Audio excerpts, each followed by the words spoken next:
दो सात संगत जी हुण आपां गुरु साहब जी तो विदाई लैनी है। गुरु महाराज जी कृपा करना अगली बार फिर आप जी दे दरबार सचखंड श्री हेमकुंड साहिब के सुख के दर्शन दीदारे मिलने कृपा करनी है। नहीं आप जी दरबार की यात्रा करने का फल तो मैं आके दर्शन कर लिया हूँ, हेमकुंड साहब महाराज जी के दर्शन कर लिया हूँ। मैं दर्शन करके स्नान करके सरोवर के मैं अब जा रहा हूँ। महाराज इससे विनती करी है कि मेरे को फिर बुलाना अगले साल, जैसे हो सके मेरे को बुला लेना किसी तरह भी। बहुत अच्छा लगा मेरे को, बहुत बढ़िया लगा महाराज जी।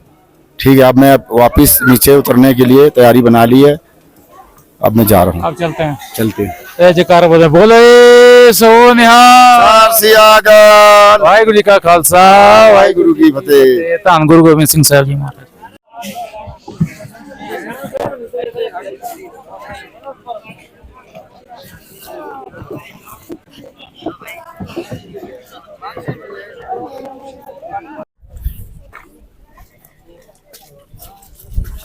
सो फाइनली आप सचखंड श्री हेमकुंड साहब तो चाले पाते ने जी गुरुद्वारा गोबिंद धाम वास्ते, और बहुत वधिया दर्शन हुए सचखंड श्री हेमकुंड साहब जी के। हुण आपां चलदे पए गुरुद्वारा गोबिंद धाम लई, और आपां प्लेन वाला रस्ता, एक तो सीढ़ियां वाला रस्ता, एक प्लेन वाला रस्ता, आपां प्लेन वाला रस्ता चूज किया है। प्लेन वाला रस्ता आपां चूज किया है क्योंकि आप आए उत्थे सी, उससे ही आए सी, और थोड़ा सरल है, सौखा रास्ता है प्लेन। फिर एज कंपैरिजन सीढ़ी पौड़ियां वाला रस्ते तो ये सौखा रास्ता है। सो रस्ते का, इस रस्ते का अपडेट तो मैं तुहानू दे चुकिया सवेर तो तुहानू व्लॉग रस्ते के दर्शन करवाए ने। सो हुण सीधा गोबिंद धाम साहिब जाके आपां तुहानू अपडेट देवांगे, और अगर कोई नवी अपडेट होएगी रस्ते भी तां देंगे, नहीं तो सीधा ब्लॉग हुण गुरुद्वारा गोबिंद धाम साहिब जाके बनावांगे। ये मौसम इस टाइम बन गया जी गुरुद्वारा हेमकुंड साहिब के नेड़े, बदल आ गए ने जी, और बारिश का मौसम बनने वाला, देखते हैं की होंदा। ये बारिश हुई तो साढ़े को रेनकोट है। सत श्री अकाल, साढ़े को रेनकोट है ने, उसना बचाव हो जाएगा। सो आप शाम को तुहानू मिलते हैं गुरुद्वारा गोबिंद धाम साहिब जी तो। इस टाइम टाइम हो गया जी 3:30, लगभग 3:30 हो गए ना जी, और देखते हैं कितनी देर च आप नीचे पहुँचते हैं गुरुद्वारा गोबिंद धाम साहिब। फिर बाकी तुहानू अगे की अपडेट गुरुद्वारा गोबिंद धाम साहिब जी के पहुँच के उसते तुहानू देवांगे। सो सत्संग जी आप पहुँच गए सी गुरुद्वारा गोबिंद धाम श्री हेमकुंड साहिब जी तो। हुण रस्ते का ब्लॉग नहीं बनाया क्योंकि असीं सवेरे ही आप जी ने दर्शन कराए ने जो आप गुरुद्वारा गोबिंद धाम तो हेमकुंड साहिब गए सी, और हुणे असीं हुणे बस पहुँचे हैं। हुण बहुत थकान हो गई है, हुण आराम करन लगे हैं। आस करते हैं आप जी नूं ये ब्लॉग बहुत पसंद आया होगा, और आप जी इस ब्लॉग नूं लाइक शेयर कमेंट करोगे। वाहिगुरू जी का खालसा वाहिगुरू जी की फतेह। सो सत्संग जी आज 11 जून, और आपां तैयार हो गए, तैयार नाल राम बहादुर भी है। आप चले गुरुद्वारा गोबिंद धाम साहब तो गुरुद्वारा गोबिंद घाट साहब ले। आप बिल्कुल तैयार कर रहे हैं, सतगुरां नूं नमस्कार करके आप हुण चाले पाउण लगे।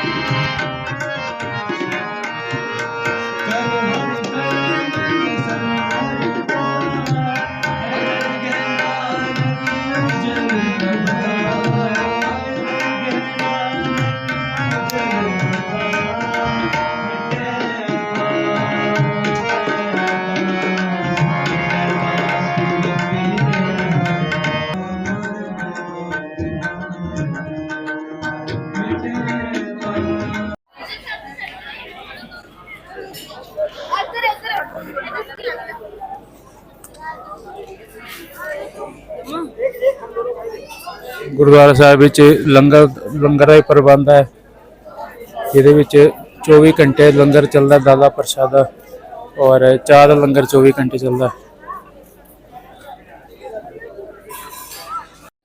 साध संगत जी, जो आप ये इस पेड़ के दर्शन कर रहे हो, ये संत बाबा मोहतन सिंह जी जिन्होंने सचखंड श्री हेमकुंड साहब जी की खोज की सी, ये उन्होंने अपने रिहायश वास्ते ये जगह इत्थे तय की सी, क्योंकि उस वेले इत्थे कोई रहन का प्रबंध नहीं सी। और ये आपा जो आप जी जो है वृक्ष के अंदर एक खोखल देख रहे हो, ये भी बाबा मोहतन सिंह जी ने बनाई सी। ये अंदर ही छुप के रात को इत्थे सौंदे सी, फिर सवेरे हेमकुंड साहब जी की खोज में जाते सी।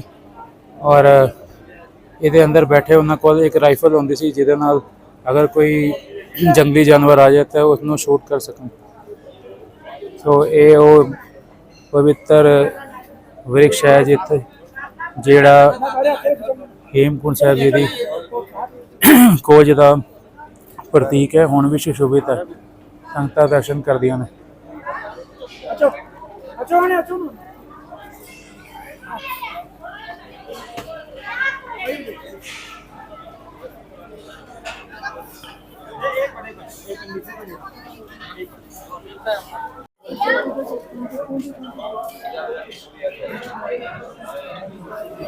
चलो बोले सो निहाल, सत श्री अकाल। सो आप चाले पा देते हैं जी गुरुद्वारा गोबिंद घाट साहब लई। टाइम हो गया जी पूरे 7। आप थोड़ा लेट हो गया, अपन 7 बजे निकलना, 5 बजे निकलना सी, मगर किसी कारणवश आप सोते रह गए, तो इसलिए आप 7 बजे तुरन लगे हैं।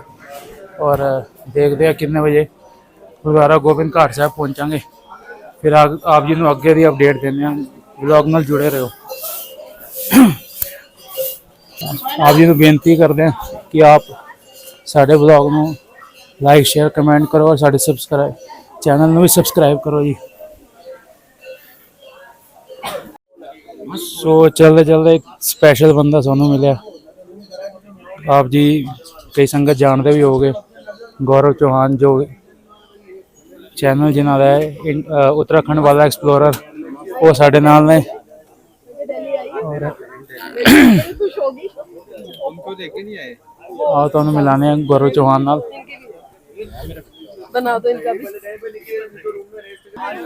सो चलते चलते साढ़े नाल आ गए गौरव चौहान, जो उत्तराखंड वाला एक्सप्लोरर जिन्हों का यूट्यूब चैनल है, इधर ही रहते हैं। मैं थोड़ा हिंदी में बात करूँगा क्योंकि थोड़ा पंजाबी में दिक्कत है। और गौरव भैया कैसे हो? मैं बहुत बढ़िया हूँ जी। 1 साल हो गया पूरा आपको मिले हुए। हाँ जी। और मेरे को ये जो मैं ब्लॉगिंग कर रहा हूँ, ये इंस्पिरेशन भी मेरे को आपसे ही मिली है। हाँ जी, हाँ जी। और ये मेरा पहला ब्लॉग है। हाँ। और आप मेरे को इंस्पिरेशन दो कि मैं आगे और भी ब्लॉग बनाऊँ। बिल्कुल, पहला ब्लॉग है गुरु घर से है, और जरूर कहीं ना कहीं कृपा बनी रहेगी उनकी। आप बस करते रहें, मेहनत करते रहें, बाकी आप ऊपर वाले पे छोड़ दे, सब कुछ अच्छा होता रहेगा, है ना। ज्यादा मतलब इतना वो नहीं करना अपने आप को, सिंपल बनाते रहो। अब पहला ब्लॉग गुरु घर से है तो अच्छा ही होगा। डेफिनेटली आप लोग भी सपोर्ट करेंगे और भाई जी को आगे बढ़ाएं, ताकि वो और भी अनेकों धार्मिक जगहों के ब्लॉग्स बनाए, आपको जानकारी दे। आपने अपना एक्सपीरियंस भी शेयर किया होगा। हाँ, जो पूरी यात्रा दिल्ली से लेकर यहाँ तक वापसी अब जाएंगे दोबारा ऋषिकेश। हाँ। और पोंटा साहिब। हाँ जी, तो बिल्कुल भाई आपको भी देखना चाहिए ब्लॉग, ताकि आपको जो फर्स्ट टाइम आ रहे हैं उनको भी हेल्प मिल सके कि कैसे आना है, कैसे नहीं आना है, क्या क्या तैयारियां करनी होती है। तो वीर जी बता देंगे। Thank you. चैनल का नाम बता दो एक बार आप पहले। चैनल का नाम है दुष्ट दमन फौज। दुष्ट दमन फौज करके, बहुत अच्छा, बाबा जी के नाम से स्टार्ट तो पहला ब्लॉग भी यहाँ से और चैनल का नाम भी गुरु जी के नाम से है, तो बहुत अच्छी बात है। ऐसे ही आप आगे बढ़ते रहे और धार्मिक जगहों के भी आप दर्शन कराएं और गुरुद्वारा साहब के भी, ताकि सबको अच्छा लगे। और ट्राई करेंगे और सारे गुरु साहब के दर्शन, सब गुरुधामों के दर्शन कराएं, हिस्ट्री बताएं वहाँ की, और क्या क्या सुविधा है वो भी हम यहाँ पे भी जितनी सुविधा है सब बताई है, नीचे से लेके ऊपर तक। बिल्कुल, बाकी मैं तो यही कहूँगा कि ऑल द बेस्ट, अच्छे से करें, और अगले साल अगर यहाँ पे आए तो होने चाहिए कम से कम 20,000 फॉलोअर। 1 लाख भी हो जाएंगे। हाँ मतलब वही है ना, मतलब कम से कम बोल कम रहा से हूँ कम मैं। होना चाहिए। होने को तो 10 मिलियन अभी भी तो हो। 100 है। अच्छा अच्छा अभी तो अच्छा। 100 है। तो कोई बात नहीं, शुरुआत 0 से ही होती है और वहां से मैंने भी शुरुआत की थी और आज आप लोगों के प्यार से तभी तो लगभग मैं कह रहा हूँ कि भैया से इंस्पिरेशन मैंने लेके स्टार्ट किया है। हाँ, और जैसे भैया ने मेरे को बताया था कि मतलब पहले फेसलेस करो, मैंने 1-2 फेसलेस बनाई हैं जो दिल्ली के ही हिस्टोरिकल गुरुद्वारा से उनकी। मगर अब जो मैं हेमकुंड साहिब मैंने मतलब शुरू किया ना, वो सबसे पहला फेस वाला ब्लॉग है। बहुत अच्छा बहुत अच्छा। तो ऐसा ही है, फर्स्ट वही है, धीरे धीरे ही ग्रोथ हाँ, होगी। झिझक जो होती है ना वो पहले एक बार में हटती हाँ है। हाँ, बस वो धीरे धीरे हटेगी और आपको और इम्प्रूवमेंट आएगी धीरे धीरे। हाँ हाँ। तो ऑल द बेस्ट, यही मैं कहना ठीक है, चाहूंगा। thank you। बाकी ऊपर वाला दे। आपको कैसा लग रहा है? पहली बार मैं ब्लॉग कर रहा हूँ, नहीं। मैं पहली बार के हिसाब से कैसा है? बहुत बढ़िया है, ऐसे लग नहीं रहा पहली बार। बाकी ऑल द बेस्ट, अच्छा है। और मेन ये नहीं होता कि ब्लॉग आप किस तरीके से क्या बना रहे, मेन होता है कंटेंट जिससे लोगों से जुड़ने का भी मौका मिलता है। जैसे गुरु स्थान है, गुरु घर है, तो वहाँ से हर कोई जुड़ना चाहता है, तो वहाँ के ब्लॉग बना रहे हो तो डेफिनेटली लोग जुड़ेंगे आपसे। ठीक है थैंक यू, भैया, आपका आपसे बहुत बहुत मिलके धन्यवाद। दूसरी बार मिलके बहुत अच्छा लगा। पिछली बार आप मेरे को हेमकुंड साहिब में मिले थे हाँ हाँ और इस बार तो आप यहीं पे होटल पे ही हो। हाँ जी हाँ जी, इस बार तो आपका होटल का नाम क्या है? नंदा पार्वती। हाँ, तो भैया का होटल भी है। पंजाबी में बोल लूँ कोई बात हाँ नहीं। कोई दिक्कत जो सो इन्हों का होटल भी है अपना। जो आप गोबिंद धाम उपर चढ़ते हैं, जो उपर पहुंचते गांगरीए पहुंच जाते हैं, उदों दी बस ये पुलिस चौकी के सामने ही है होटल नंदा देवी नहीं। नंदा पार्वती। नंदा पार्वत होटल नंदा पार्वती जो इन्हों का होटल है। तुम इतने आ सकते हो और डिस्काउंट भी मिल जाएगा। बिल्कुल बिल्कुल बिल्कुल, आपको डिस्काउंट मिलेगा, डेफिनेटली मिलेगा। आप आए, पहले आएंगे तो आपको मिलेगा, फुल हो जाएंगे तो फिर इसमें मैं भी कुछ नहीं हाँ, कर फुल हो जाए फिर फुल हो जाए फिर नहीं मिल सकेगा। अगर रूम अवेलेबल होंगे तो जरूर आपको डिस्काउंट मिलेगा। भैया का नेचर बहुत अच्छा है। थैंक यू आपका बहुत ठीक सारा है, थैंक यू भैया। Thank you। वाहिगुरू जी का खालसा वाहिगुरू जी की फतेह। सो ਆਪਾਂ इस टाइम पहुंच गया बियोंडार गांव। ਆਪਾਂ घांगरिया तो चल के बियोंडार गांव पहुंच गए जो कि 5 किलोमीटर सी। और ਆਪਾਂ चले सी लगभग 7:30 बजे और ਅਸੀਂ पहुंचे हाँ पौने 9 बजे। जो सानू सवा घंटा लग्या उतरने नूं। चढ़ाई वेले तो बहुत औखा होंदा है, 5 घंटे लगते हैं। अगर उतराई वेले सौखा होंदा है, बंदा दौड़ दौड़ के उतर जाता है और छेती छेती उतर सकता है। कोई इन्ना जोर नहीं लगता, मगर थोड़ा बहुत जोर लगता है, जिदा गोडे से जोर लगता है और पंजे से जोर लगता है पैरों से। और गुरु साहब की कृपा हो गई है। असी सवा घंटे विच असी बियोंडार गांव पहुंच गया। जो अध रास्ता एक पहाड़ी खत्म हो गई गुरु गोबिंद धाम वाली और अपना बियोंडार गांव पहुंच गया, जितने बाहर पिछे साढ़े पिछे नदी है, नदी चल रही है और उत्थे लोहे का पुल भी है जड़ा अद्धा रास्ता हो गया। अद्धे रस्ते आप पहुंच चुके हैं और कुछ चाह पानी छक के फिर आप कुछ चाह पानी छक ली फिर आप अगे तुरांगे गुरुद्वारा गोबिंद घाट लई। जो दूसरी पहाड़ी वो पिछे वो पहाड़ी पिछे जी नज़र आ रही है तुहानू, वो पहाड़ी उत्थे भी आप गुरुद्वारा गोबिंद घाट साहब पहुंचांगे पहाड़ी पार करके। फिर अगे की अपडेट असी अगे देने हैं और असी पूछते हैं कि राम बहादुर में किवें लग रहा है। राम बहादुर जी, हाँ जी, आपने कितने टाइम में उतर गए नीचे? हम 1.25 घंटे में उतर गए जी। कोई कैसा लग रहा है? अरे बहुत बढ़िया नज़ारे लगे, कोई थकावट नहीं हुई। उतरने में कोई आसानी है नहीं कि है। चढ़ने में आसानी है? नहीं, उतरने में आसानी है, चढ़ने में तो बहुत कष्ट है। मतलब गुरु जी की कृपा है, जाने वाले आने वाले कोई दिक्कत नहीं होती है, आने जाने वाले कोई दिक्कत नहीं होती है। आराम से बंदा उतर जाता है, चढ़ जाता है। सारा कुछ बड़ा बहुत बढ़िया एंजॉय है, सब कुछ अच्छा है। अब हम वहाँ से उतर के आ गए हैं, चाय पानी कॉफी कुछ पियेंगे, नाश्ता पानी करेंगे, कोई थकावट नहीं हुई, कुछ नहीं हुआ। अब यहाँ कुछ खा लेंगे, चलेंगे, फिर आगे पीछे नदी बह रही है, हमारे यहाँ बैठे हैं, एंजॉय कर रहे हैं, बहुत अच्छा लग रहा है यहाँ पे। और अभी गोविंद घाट चलेंगे। अब गोविंद घाट पहुँचेंगे, कम से कम अभी लग जाएगा 2 घंटा। सो ये सी साड़ी अपडेट हुण तक दी। बाकी संगत भी साढ़े पिछे पिछे तुर के आ रही है ते सारे इकट्ठे नीचे गोविंद घाट ते इकट्ठे होवांगे, फिर देखते आगे की प्लान है साडा।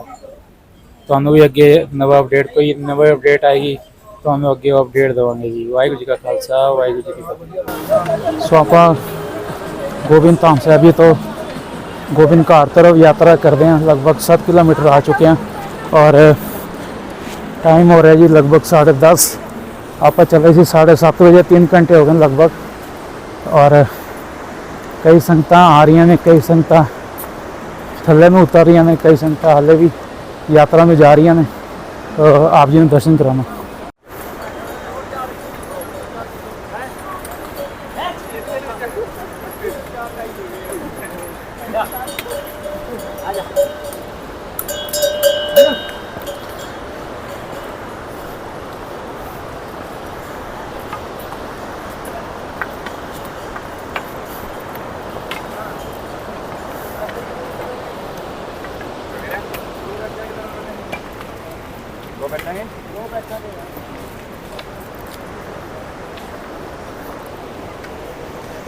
ये साढ़े राम बहादुर जी खुशी खुशी यात्रा कर रहे हैं।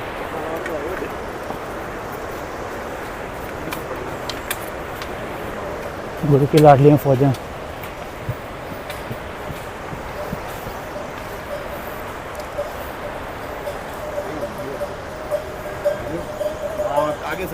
साध संगत जी वाहिगुरू जी का खालसा वाहिगुरू जी की फतेह। आस करते हैं कि आप जी चढ़ती कला विच होवोगे और असें भी इत्थे ठीक ठाक हाँ।